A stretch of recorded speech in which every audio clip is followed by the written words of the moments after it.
thing is, Anthony, we have been stuck in avoidance for a year and a half. Like, don't do this, be afraid of this. We're worried about this. We're worried about this. And that is stressful and exhausting. And I'm just trying to encourage people to identify things that give them passion and joy and energy and say, this is how I'm going to set up my day and my time to try to protect those precious things. Because when your values are stepped on, or when you miss out on the reward that you like, I love being with students. We haven't been able to do that. When I miss out on that reward, that's when we start talking about burnout and feeling overwhelmed and frustrated.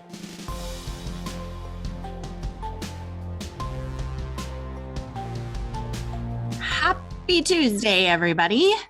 Is it Tuesday already? It is. It feels like it's been a whole week though, doesn't it? Yeah, you know what? It's the way my life's set up. I never know what day it is. Today, I literally was taking my medicine and I'm looking at the thing. I'm like, what day? I think it's Monday. No, it's not Monday. It's Thursday. It's Thursday. Nope. It's Tuesday. Got it. But you know, Anthony, it's always better when you think it's earlier in the week than it actually is. Like when you're like, it's Tuesday. Oh no, it's Thursday. I'm almost done. Versus the other way is brutal. Well, if you're like, it's Thursday. Yeah, but also if you don't know what day it is, it means you're busy. So that's a good thing. Yeah, that is very true. Thank you guys for joining us. I'm Rachel Phillips-Buck. I have Mr. Anthony Melchiori with me today, who has been super busy. You've got so much stuff going on. I'm glad for you. I tried to stay below the radar. I tried to. Sometimes I can't. Not since last time you and I talked. You were not below the radar. So we have a couple of things I want to talk about with you. First of all, you guys, thank you for joining us. If you want to see our historical conversations and listen to what we've been talking about over the last couple of months or years, please join us on TapLink. taplink.cc/Ferris resources. You can see everything that we've done before. I also wanted to say, Anthony, I don't know if you saw, last week was Lighthouse Week. So Ferris is the very first lighthouse. That's what we were named after. And we gave awards last week. So the first one was to Brian Hayes, who works in technology at Emmanuel College. His colleague said, the implementation of Ferris and all the subsequent tweaks, expansions, and improvements we've made would not have been possible without Brian's support and technical expertise, quick responses, and ability to troubleshoot any issues we bring his way. So congratulations, Brian. That's awesome. Then we have Michael Burns at the University of Mary Hardin-Baylor, who won the Outstanding Student Success Professional. He's the Dean of Students. And he worked this time last year to develop a COVID workflow using our technology. And then he taught it to all of our partner schools. So they had this like head start because he was like, here's everything that you have to do to manage your COVID protocol. So he's a great part of our community. He did an awesome job. And then lastly, the Institution of the Year is Dominican University, which is outside of Chicago. They have just been working super hard over the pandemic to take care of their students. And Dr. Barrington Price, who's the VP of Student Success and Engagement, said, this is such a validating award. I've been a longtime fan of Ferris and the work you do to support our work as practitioners to walk alongside students. We are humbled by this honor and we will display this award with pride. So lots of people doing really good work. Doesn't it make you feel good when you tell people they're doing a good job and they're genuinely happy? Yes. Better than that. In fact, I think that's going to be starting in the fall. I think that's going to be one of my, what do they call that? Like resolution is when people are doing a good job, I'm just going to start telling them all the time. You never tell me I'm doing a good job. I never got like winner of the co-host of the year award or anything. I'll make you an award. Don't make me an award. Job and I'll make you an award. Hanging out with you is award enough. Okay, so listen. 2 weeks ago, you were or last week, you were in Dallas, and you were the keynote speaker at AHOA. Yes. 5,000 people. Yeah, you could see nobody showed up. No, that's rehearsal. How did it go? You know what? I was there to announce numbers, and the AHOA community, which is the Asian American Hotel Organization, is made up of Indian owners from the country of India. And they Okay. spent 2 years working on numbers to see how this community impacts the hotel industry. What percentage of AHOA members do you think own hotels in America? It's not necessary to be part of the organization to own a No, hotel. you have to be part, but you're usually in the Indian community when you're part of it. So what part of the Oh, Indian community, which is basically if you're in the Indian community, you're part of AHOA? like 20%. 60. Really? What part in Texas, hotels in Texas are owned by the Indian community? 15. 98%. You are kidding me. Yeah. So I was there to show them what they've done and accomplished in our industry. Listen, the president of Hilton doesn't come out and the president of these companies don't come out unless it's important. And if the whole community decide not to be in the hotel business anymore, we wouldn't have a hotel business and the brands would go out of business. So the impact is in the, hundreds of billions of dollars, trillions of dollars potentially. Wow. The tax revenue. It's just insane how much this community drives. And I was very blessed to be, I've done their keynote before. I was very blessed to have a special hand in announcing these numbers. And, 8 o'clock in the morning, 6,000 people is not easy. And I brought a lot of energy, which No doubt. it was easy to bring the energy because the numbers inspired me. That So, is. and I went off script and I went for 3 or 4 minutes about like everybody in the community is always, they're worried about the next one, the next one, the next one. Let's build. We're worried. We want to get bigger. I was like, everybody's got to stop and remember what it was like that first motel when you lived with your children. And it was, and I have a neat perspective because I, traveled around this country for 10 years on Hotel Impossible. Yeah. And met with the Indian community a lot. And I saw the pain. It was nice. So that's Yeah. why I was there. That's amazing. Well, I learned something. I had no idea that it was that big of the market. Also, I don't know if you know, but you're kind of a big deal. Yeah, I knew that was happening. I knew this would be the picture today, the hat. I knew the hat was coming. And that was my camera guy who works with me on other projects. I told him because we're having a meeting about a new show. And I said, why don't you come and take pictures on set? And he did. And apparently he got this picture. It's awesome. I love it. Well, so for those of you who don't know, Anthony was on the Today Show and he was talking about places to travel. Lake Winnipesaukee, which you know why I know about Lake Winnipesaukee? What about Bob? Yeah, I didn't want to mention it because on Golden Pond, I thought it was a better. I agree with you. Like, I as far agree. as to talk about Winnipesaukee. But that is a place that would be super fun to go. And then you talked also about the Rockaway, which I know you love. And so I told you. Guess what happened? I got my hand slapped. By who? Because when you go on, they know what you're going to talk about. They approve everything you're going to talk about. They do graphs on what you're going to talk about. And then all of a sudden I went off on a tangent and talked about the Rockaway Hotel. As soon as I got off camera, a young, young associate comes over and goes, Mr. Melchiori, do you have any affiliation with the Rockaway Hotel? I said, outside of being a guest, no. Any financial implications with, no, I said, absolutely not. I said, I actually signed the document where anything I say, I will not be affiliated with any person that I talk about or anything I talk about, or whatever.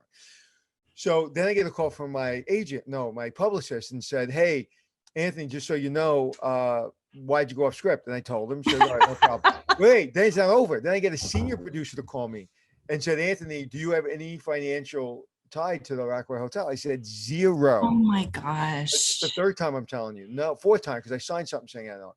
But yeah, but you know what? It was worth it. It was worth it because they were asking about off the grid destinations. So if you're in New York City, you're in Manhattan, you take the ferry for $2.50. You get an hour ferry ride. You go over the Rivers Island, you see the Statue of Liberty, you get to Rockaway, you go to the hotel, you go to the beach, you get back on the ferry, you go home. Yeah, I think it's great. Also, I am surprised that you don't already have this, but I would like to work on some legal language for you that says I will go off script, so don't boss me. Don't you think? You know what? I on those kind of shows, you have to behave yourself. I know. I've been invited back 9 times, 8 or 9 times, and you're not invited back unless if you don't. Yeah. Like we don't pitch them. Like I didn't pitch them this. They called us. So you're supposed to behave. All right. I guess I'll let that go then. Okay, I have one more fun. Oh, here's your poker night with your daughter. What are you stalking me for? Anthony, everybody sees these pictures. You post them for all of your people to see. Okay. So the number one player who has the most poker experience is me. And the least experienced person is that young lady in the gray hoodie that does know nothing about poker. Yeah. And guess who was out first? Me. Guess who won the poker tournament? She did. She did? How awesome. That's And we have a video they did a TikTok. It was spectacular how she won the last hand. She should have lost the last hand. It was like a 1% chance she would win, and she got the ace and she won, and the whole yard exploded. It was a really nice, healthy entertainment. It was fun. Good. That's good. Well, I saw that and I knew you guys had a good time. Okay. I promised you last time we were together that I told you that I wasn't sure my daughter knew what I did for a living. So I asked her. So I have the video of her. The spoiler alert is she does know what I do. Right. So here is her response to my asking her these questions. Yeah. Okay, Lillian, I have some questions for you. Okay. First of all, what company do I work for? There's resources. Okay. And do you know my position? Vice President. Okay, very good. And can you explain what I do? You build software to help schools track for something about attendance and students that need help. Okay. And why is that important work? Because it helps students feel safe at school, because sometimes they are having trouble in classes and they're not doing great and they need somebody to help them. Okay. Anything else you'd like to say about my job? Nope. That was good. I was so happy. So thank you for the encouragement to ask her that, because I told Matt, like, that's a pretty good description of what I do. So she knew. I'm happy. What's interesting about that, right? As a student of human behavior, I try to be anyway. Yeah. Go back and look at that video when you have a second. When you're about to ask the questions, look at her eyes. It's like a bear about to eat steak. She likes questions and she's curious. She does. She was like this. Yeah, you did. And she's gonna ask me something. No, that is her eyes were like, okay. Let me shine, Mom. Let me shine. Okay, time for 19 questions. Oh, okay. All right. Surprised. Okay. Okay. These are would you rather. Would you rather nobody remember who you are at your 20-year class reunion, or have everybody comment on how old you look? I don't care if anybody remembers me. Okay. Would you rather be stranded in the jungle or the desert? The desert. Would you rather everyone you love forget your birthday, or everyone you love sing happy birthday to you for 24 hours straight? Forget my birthday. I won't let anybody sing me happy birthday in a restaurant. It's like I get angry. Yeah, I'm with you. Would you rather be invisible or be able to fly? Fly. Would you rather spend every weekend indoors or spend every weekend outdoors? Outdoors. Would you rather, this is a hard one. Would you rather always have wet socks or a small rock in your shoe? Red Sox. Oh, both of them I can't handle. Okay. Would you rather master every musical instrument or every sport? Every sport. Would you rather be punished for a crime you didn't commit, or have someone else take credit for one of your major accomplishments? Someone else take credit for one of my major accomplishments. Would you rather be criticized or ignored? Ignored. Would you rather have aliens be real and covered up by the government, or have no extraterrestrial life at all in the universe? Have none. Would you that's not true. I want some ETs. No, that's not true. The first. Okay. One. Would you rather have a permanent unibrow or no eyebrows? No eyebrows. Would you rather wear clothes that are always too big or a couple sizes too small? Too big. Would you rather wear only neon orange or only neon green for the rest of the year? Green. Would you rather find $1,000 floating in a public toilet or $10 in your pocket? 1,000 in the public toilet. I'll clean that stuff. Okay. Would you rather have an annoying song stuck in your head or always have an itch you can't reach? Oh, annoying song stuck in my head. Yeah, me too. Would you rather be able to read minds or predict the future? Predict the future. Okay, 3 more. Would you rather have 1 wish granted today or 10 wishes granted in 20 years? Today. Would you rather start a colony on another planet or be the leader of a country on Earth? That's a good one. Leader of a country on Earth. Okay. And last, this is your worst nightmare. Would you rather show up at a job interview with stained pants or pit stains?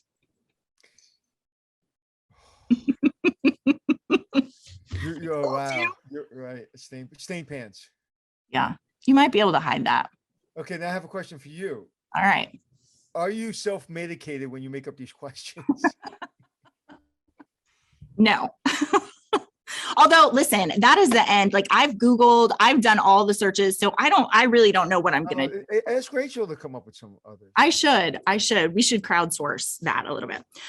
Okay, so I want to we're talking about rediscover your passion today, which I'm very excited about. Just to give timeline and context, you guys know we're in August. Your athletes are likely already back on campus. You're thinking about orientation. Like the fall is coming. And so I want to orient us for the fall to be thinking about why we got into this work and the things that we're passionate about. And Anthony, I know you have a lot of things to say about that. So I'm going to do State of the Union, and then I'm going to jump into how to rediscover our passion and this idea of avoidance versus approach. So I just have a couple of State of the Union things for you guys. Part of the infrastructure package that they are considering in the Senate is a provision that would move the temporary emergency broadband benefit, which gives broadband to all students who are eligible for Pell. That would then become a permanent thing. So as we talked about last time, broadband and internet is a human right. This would work towards making sure everybody has access to that. What I really appreciate about it is, we looked and 57% of college students had trouble accessing high-speed internet over the last year and a half. So it's obviously a really big problem. But they're approaching this bill in terms of giving students more flexibility so that you could take online courses at home. You could do it during the summer. Obviously, broadband is something that we've got to figure out how to get to people. Related, a lot of schools are using their COVID money for mental health concerns. So they're hiring more and more counselors. You have a lot of students 18 to 29 who really felt taxed and overwhelmed with depression. There's a school that created a committee that's called the Resocialization and Reacculturation Committee, which I really like, which is like, how do we bring students back when they've been alienated and by themselves? How can we think about that? But listen, Anthony, this school who created this committee, there's 43 people on the committee. I don't know how you get anything done with 43 people on a committee. The answer is you don't. You don't. So definitely start a committee, definitely talk about students coming back. Please do not have 43 people on it. What you do is you get the president to say, you, and you right. Get this, and this done. And I'm going to be involved as well. That's how you get that done. You 43 people. Listen, maybe they have 43 highly efficient people. If there were 43 Rachels, then maybe. Listen, that would be a book or a movie I would read. If you could get 43 people in a room and they could get something done, we should study that. That would be amazing. Yeah. I've actually saw as I get older, the fewest people you work with, the better, because I argue with myself. So if there's another person in the room, I'm definitely going to argue with them. That person. Definitely going to have trouble. Okay, I have two more things for you. Moody's Investor Service just changed the way that they're going to evaluate higher education institutions. So they're changing their methodology. This is the sentence in the press release.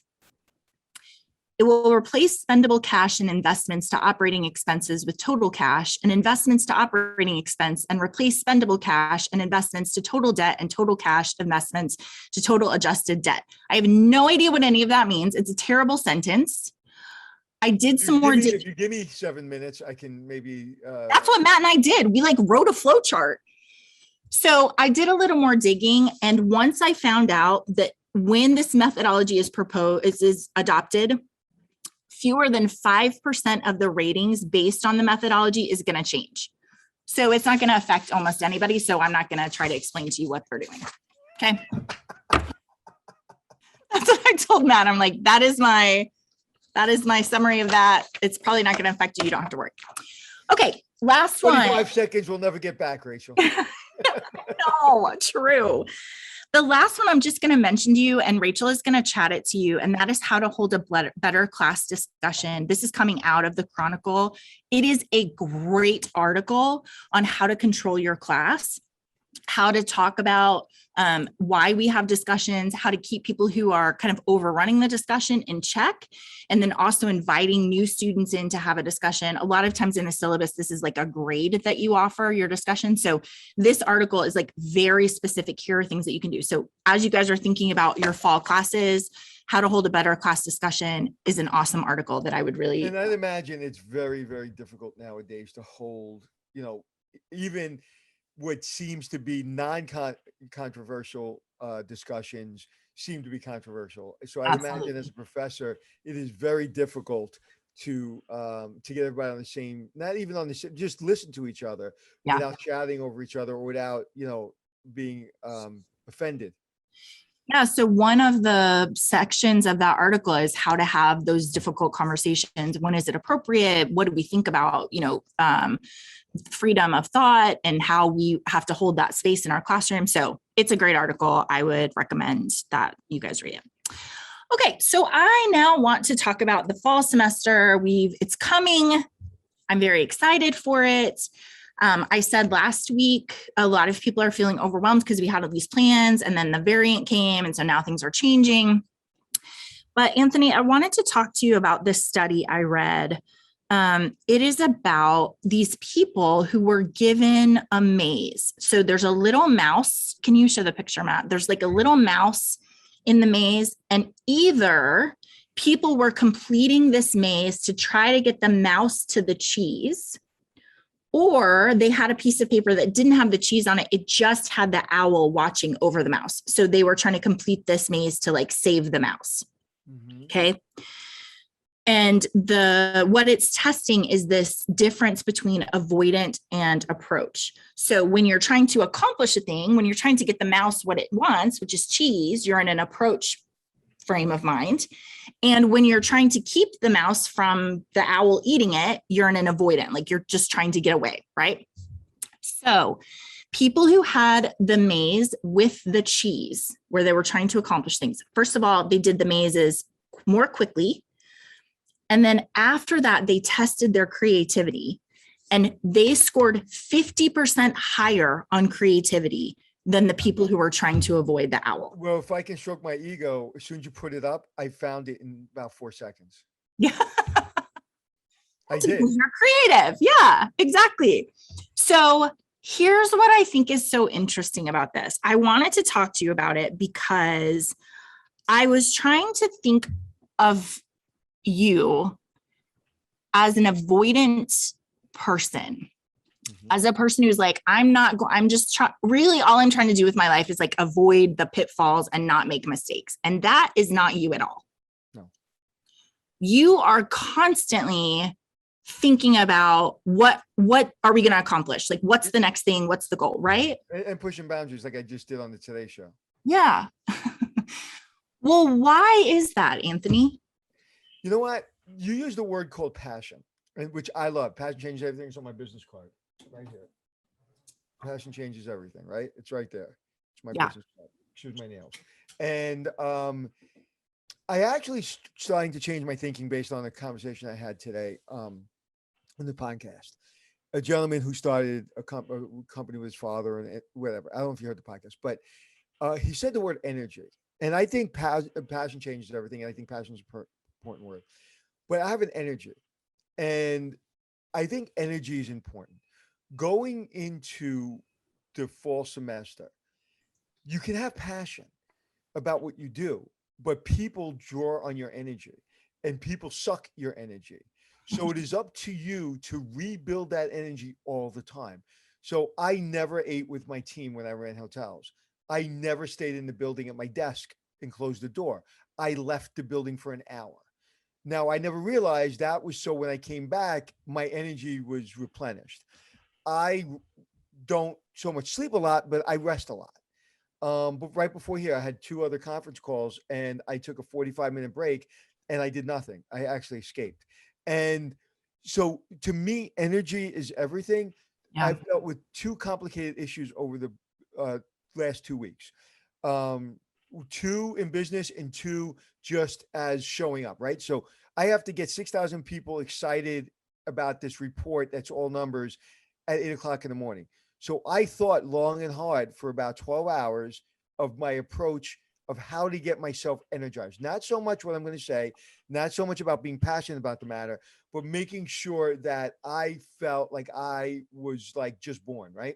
Yeah. Yesterday on the Today Show, there was a new co-host that was nervous. My publicist said, "Hey, you gotta have fun, Anthony. You gotta have fun." That made me nervous because when she said it, she was like, "You better have fun," right? Right. So I was like, "How do I get my energy ready to have fun?" So it was about replenishing myself, whether it be exercise, whether it be rest, whether it be food, whether it be, getting people out of my life for that moment, whatever it Yeah. is. So to me, it's about the energy you bring back in the fall, not about the passion, not even about your preparation, your energy. Are you ready? Did you go on a good vacation? Did you rest? Are you well fed? Are you sleeping? Are you exercising? Do you feel good about yourself? Are your bills paid? Are those things taken care of? When you come into that classroom, and everybody on this call understands that more than I do, every student's watching you, and your energy. And I think people forget about that. So I've been complimented in the last couple of weeks about my energy levels and how I just kind of keep everybody going. And I always said, yeah, whatever. And I never really thought about it until my podcast today. And I was just like, wow, I like what he said, how he said it about his own company. And so to me, passion is important, but energy may be more important. Yeah, what you said is really interesting. In fact, I'm reading this book. It's called Burnout. It's I got that book. You do? Yep. Mm-hmm. I love it. So I'm just a little bit way through right now.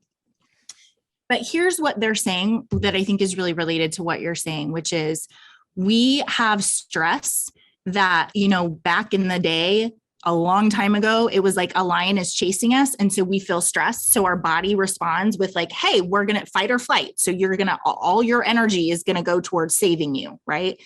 But then today, we have stress because we have to have meetings with obnoxious people, or we feel overwhelmed, or there's something we can't do anything about. And we have all of that stress, but we don't have any completion of that stress cycle because it's just, it just builds up and builds up and builds up.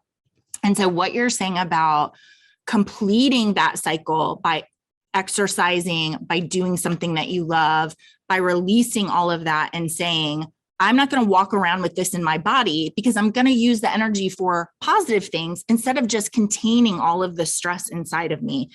I think we all could be well served to take that advice. But I think how it works for me, right? In this part of my life in the last 20 years, like I had two very difficult things I had to deal with business-wise last couple of weeks. I never let my energy go down. I was stressed. I wouldn't lie. I wasn't stressed. But like I was always in a good mood. I was always making people around me, hey man, don't worry about it. We'll figure it out.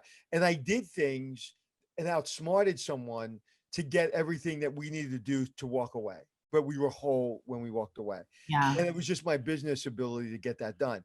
But whether I got it done or didn't get it done, I wasn't going to let him take my energy or that company take my energy.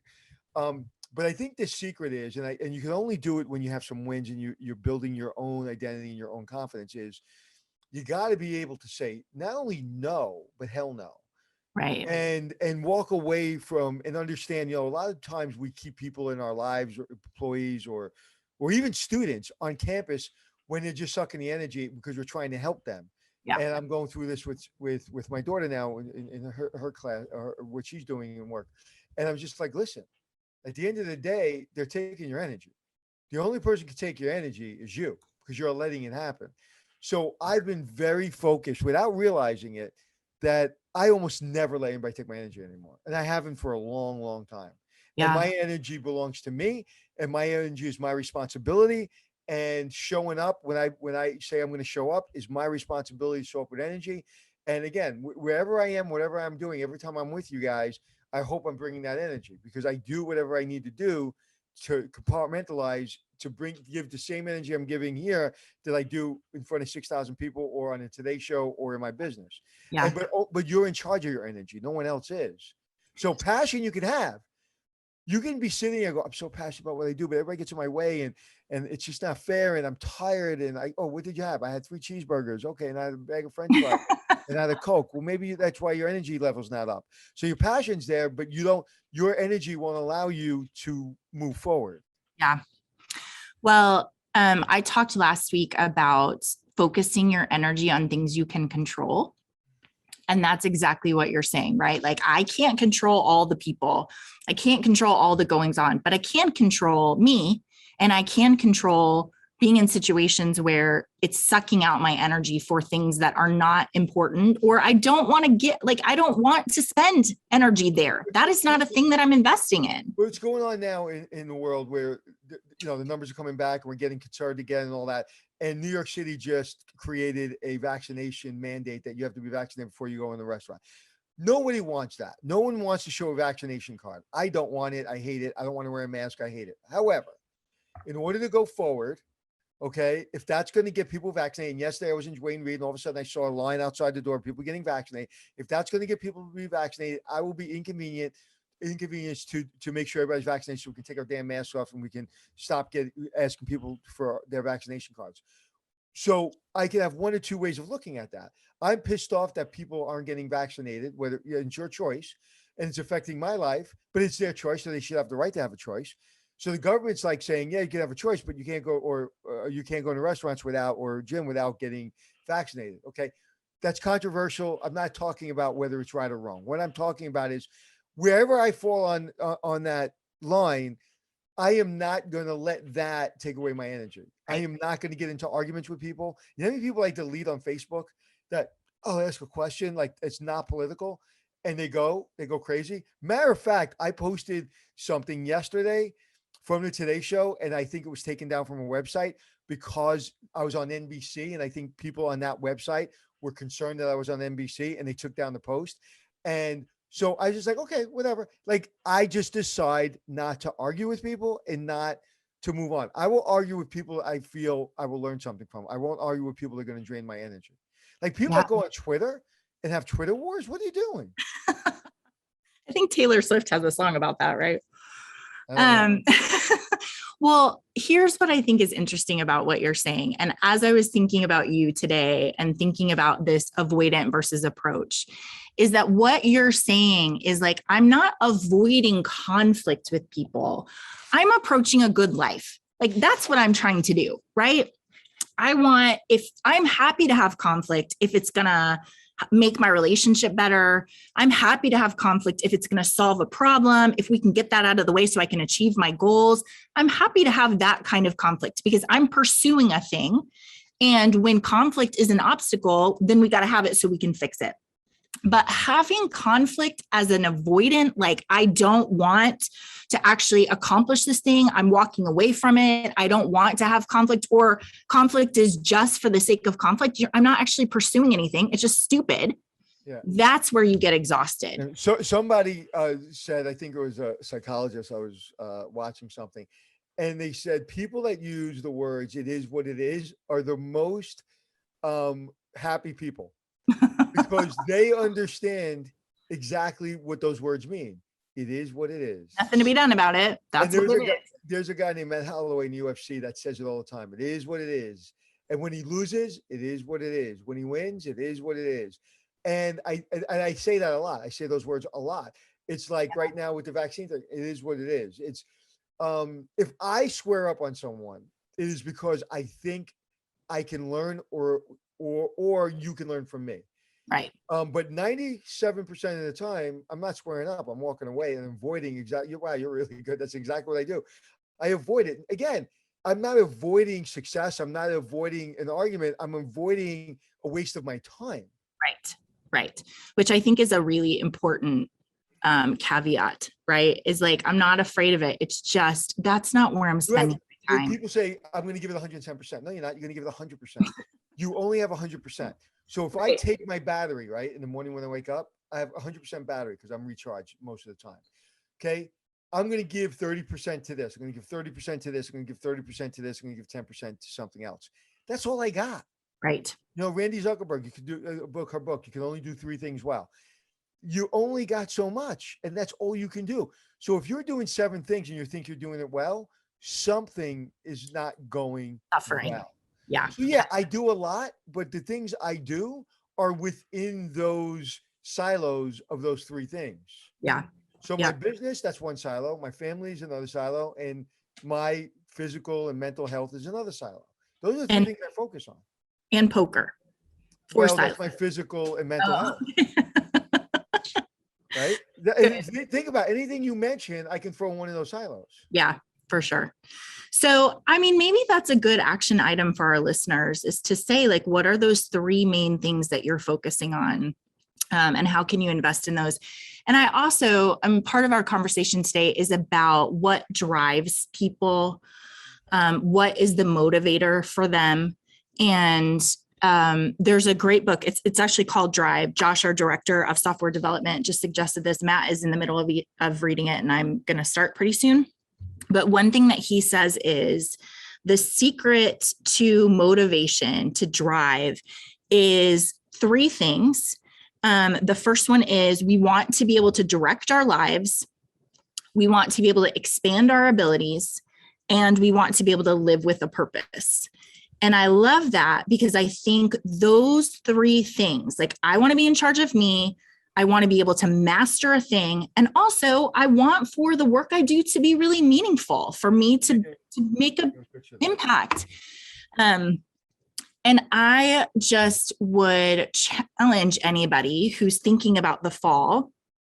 If there's a place where you feel overwhelmed, or you feel like, I don't know, I'm struggling at work, or I just have issues, I have stuff going on, I would walk through these 3 things and try to figure out what's being affected.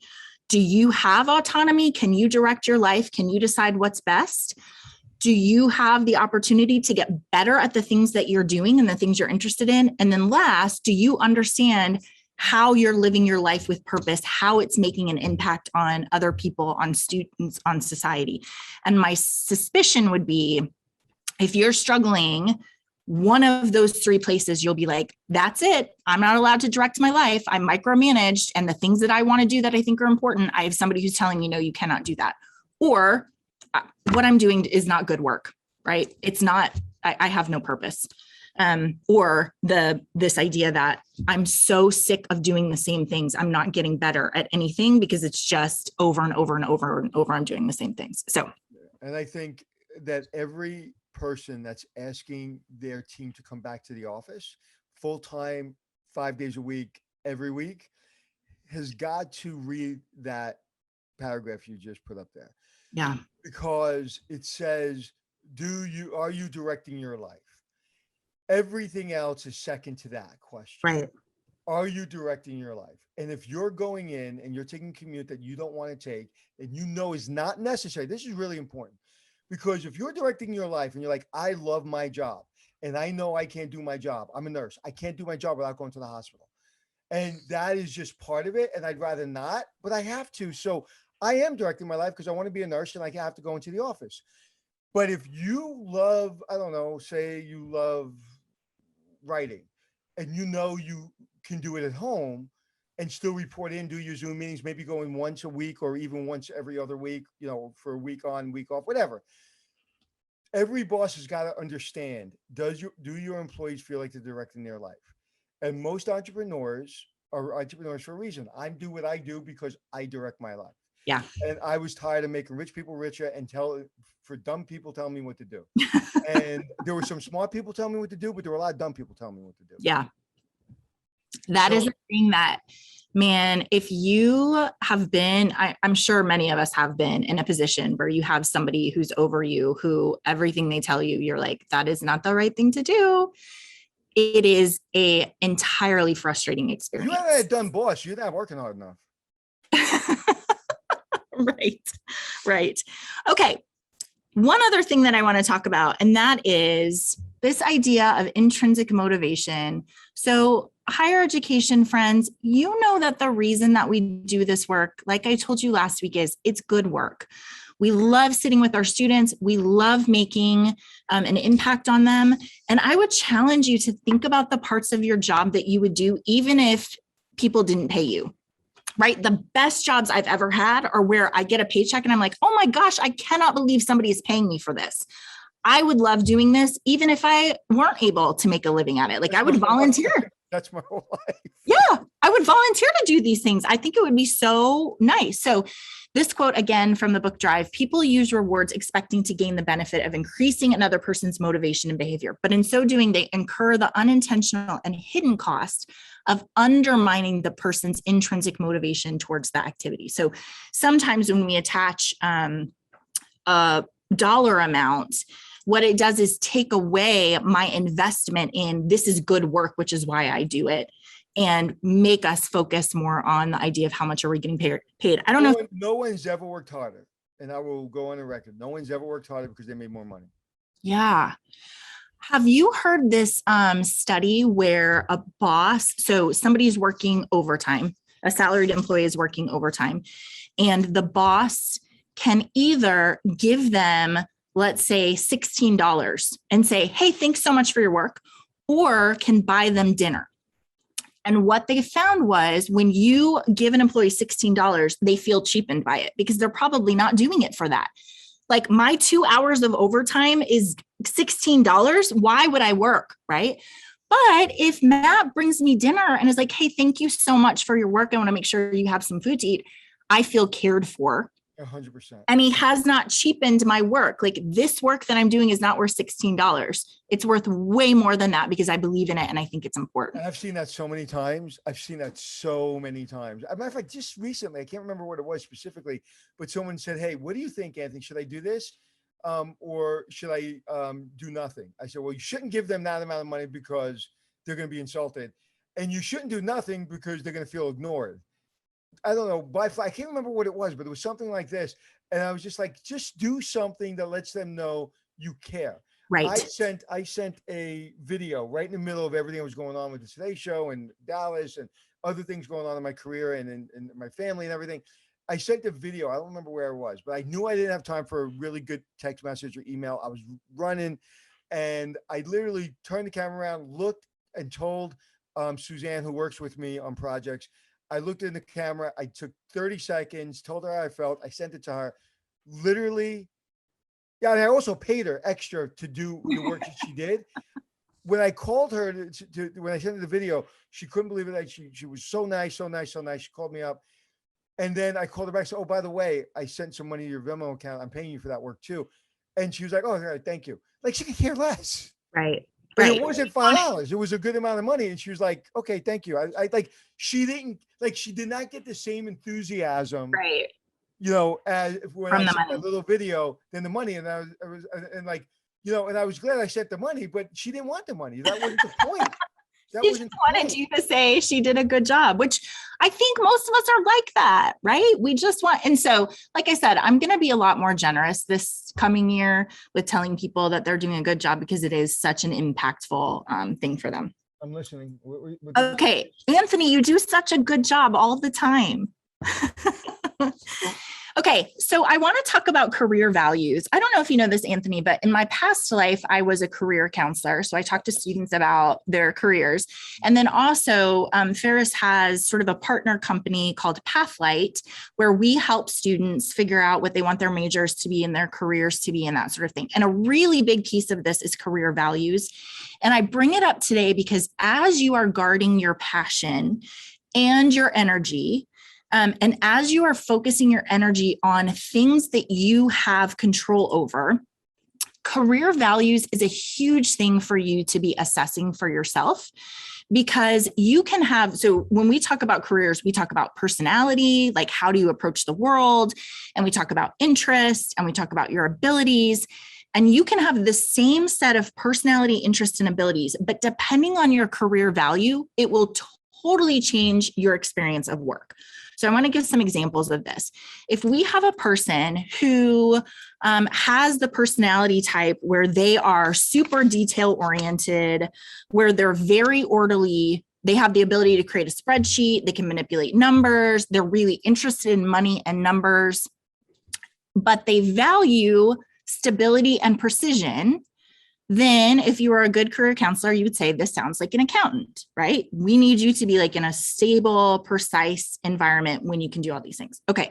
So if we keep all of those things the same, detail-oriented, orderly, create a spreadsheet, manipulate numbers, but now we change their values to independence and competition.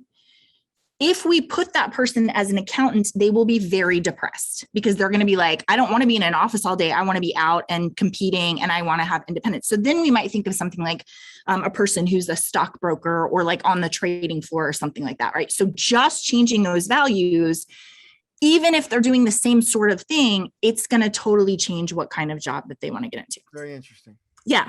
Okay. I want to do one more. So here, I'm just going to tell you, this is a teacher. They love big ideas. They're flexible. They can write, they can listen. They like helping people. They value knowledge and intellectual status. And then we have another teacher who has all of the same things, but their value are creative expression and fun and humor. And you guys have been in a classroom with this teacher who values creative expression, fun and humor, and a teacher who values knowledge and intellectual status. And those are two completely different experiences, right? So values is really— one's good, one's bad. Excuse me. The question of like, so probably this would be like a science teacher or a math teacher. And then you might have like a theater teacher who is interested in that creative expression, right? And fun and humor. So yeah, but usually, and again, I'm talking out of school here because I don't know, but usually isn't the first teacher a little bit less exciting and a little bit more where they don't get the best reviews? Because I think you can value those things, but at the end of the day, I think fun and energy is really what everybody needs to bring to the table, because you can value your status as an intellect. But you know, if you take yourself seriously about it, you can value it, you can want it, and you can really want it bad. You can have 7 PhDs, but you can still not take yourself seriously. Yeah, I agree with you. I think the teachers that we find most memorable are the ones that make learning fun, and they're not just standing up and lecturing, right? The whole time. Not what you say, it's how you say it. Yeah. Yeah. So you guys, I have been thinking about how do we move towards what we want, more of what we want. And part of career values is identifying what's going on in your environment that you want more of. So I do this all the time. It's called a values card sort, where I have a list of like 72 career values, and you go through and you can sort it and say, these are the most important things. These are the least important things. So mine are like knowledge and curiosity. I want change and variety. I want creativity. I want independence. I want to make decisions. I want work-life balance. Those are the things that are most important to me.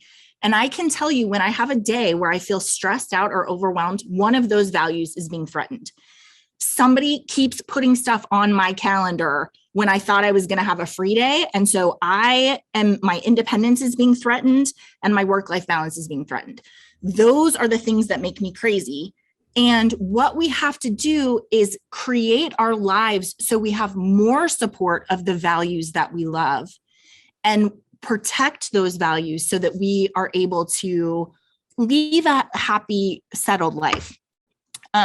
My never valued things are structure and predictability, tradition, stability, physical challenge, and precision work. And when I write down, like, these are the things I never value, my husband, who's an accountant, is like, those are my top 5 things that I always want to have. Who would want any of this stuff? He's like, I love those things. I'm like, okay, well, I don't know. I don't know what's going on there. Yeah, well, come on. Anybody knows that's pretty easy. Yeah. So I would say the action items for you guys are, first of all, can you write down what you are chasing after, what the cheese is for you? What is the reward? Like, you got into this business, why? And if that is sitting with students, or that is hearing from them that you've been helpful to them, or explaining a complex problem that then they can go on and be successful in a class, what is the thing that you are chasing after and the reward for your work? And I don't know, Anthony, could you articulate that for you? Like, whatever the work is that you're doing, do you know like the ultimate reward for that work? Do you know? That people value what I have to say. is my ultimate reward. So I better be careful in what I say, and I better mean what I say, and I better Mm, think about what I say. So I don't like disappointing people. So if I show up and I do a good job, um, that's what I value. That I know I didn't take advantage of someone. I didn't get paid more than I should have. There's events sometimes I get paid like money I never thought I would ever get paid in my life. So there's an insecurity of wow, like I'm getting how much money for 1 hour's worth of work? yeah.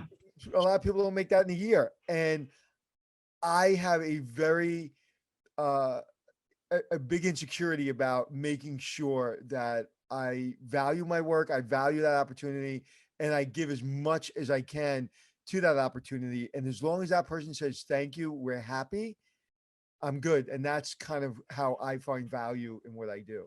Yeah. It's a I very can simple equation to me.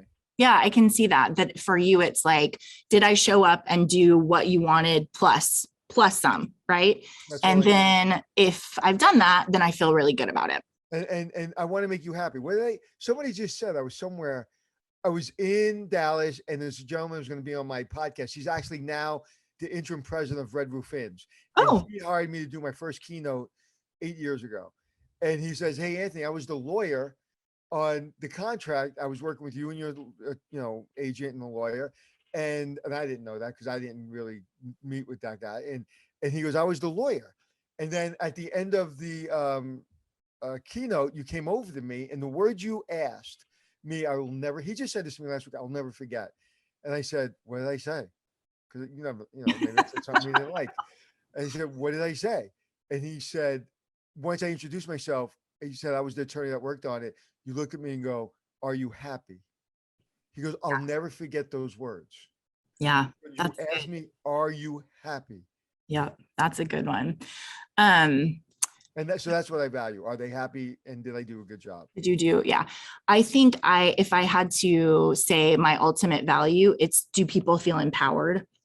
So if you walk away from an engagement with me and you feel better about yourself, better about a situation, if you feel empowered, I feel like I've done a very good job, right? That's kind of It's important for me, people to learn something from me. yeah. If I'm in the position, like if people are asking me, like I have to do something Friday and I have to do something next week for a very big brand company, and I'm nervous about it because I don't know. These are these are people that went to Ivy League school and a lot smarter than I am, and I'm supposed to do things and say things to, help them get to the next level of their career. And I'm nervous about it because I don't want to fall flat on my face and call it in. So Yeah. listen, pride in your work is essential. If you're, I was talking to my daughter about bus drivers. She goes, "I would never be a bus driver." I go, "I would never be one. I couldn't be one. I would fall asleep. I just cannot drive that long and deal with passengers and everything else you deal with and all this stuff in New York City and bicycles." And I said, "But I know some bus drivers, friends of mine, that love it and value, like when they say I haven't had an accident in 10 years, like not even a fender bender, it's Yeah. like that's their Heisman Trophy." Right. And they're empowered and driven, not because they're making a paycheck, but because they've found value in that. That is how they feel like they're being successful, which I think is awesome. That's their goal. Their goal is, and they get more money if they go like certain years or whatever. But their goal is like, I want to be the best bus driver I can be. And Yeah. isn't that really what it's all about? And I think that's what the pandemic's doing for everyone. I Clarify. think for a lot of people is clarifying, getting back to what you said. Do I have flexibility and do I have control over my destiny? I think that's that whole big what's happening now with employees. They don't want to go back. Hospitality industry is in bad shape because we can't find people.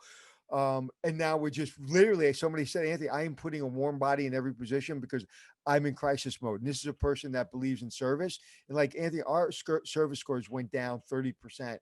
And he goes, "Right now, I can't care about that. I Yeah. got to keep the lights on." Wow. So that it is very, very serious that we make sure that people feel, even if they work for us as a housekeeper, a dishwasher, that they somehow can direct their life. Yeah, that's right. And I think moving forward, so for people in higher education, saying this is the reward, this is why I picked this job, saying these are the values that are important to me, and then crafting your day and your week and your semester to try to create more of that, because there are things that you can be in charge of. I said, for me, because I like independence and I like freedom, I block off Thursday afternoon and Friday. And so nobody's allowed to put anything on my calendar on those days. And those are days I take to think or to work on my projects so trying to figure out, these are the things that make me happy that I want to push towards this semester. Because the thing is, Anthony, we have been stuck in avoidance for a year and a half. Like, don't do this, be afraid of this. We're worried about this. And that is stressful and exhausting. And I'm just trying to encourage people to identify things that give them passion and joy and energy and say, this is how I'm going to set up my day and my time to try to protect those precious things.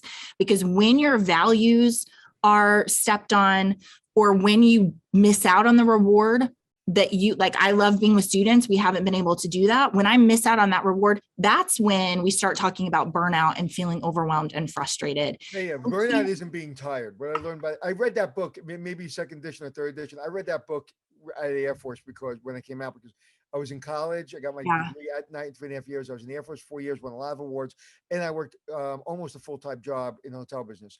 I was burnt out, and I thought it was depression. I thought it was tiredness. I thought I had a health problem. Yeah. And it was simply that I didn't care about anything.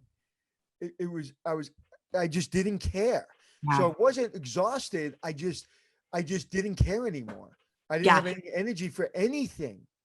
Yeah. It's what we were talking about months ago, languishing, right? Where you're just like, I'm just hanging out here, but I don't have the energy that I need. Right. So, but you know what? I also think that you need that. I think there's got to be a certain time where you're just like, settle down. There? Nope. Do you want to go anywhere? Nope. Are you pissed off? Nope. Are you depressed? Nope. I'm just languishing right now. I'm going to eat. I'm going to hang out, and just don't expect very much of me. Yeah. I think that that's okay. I agree. You don't have to be on vacation having a good time.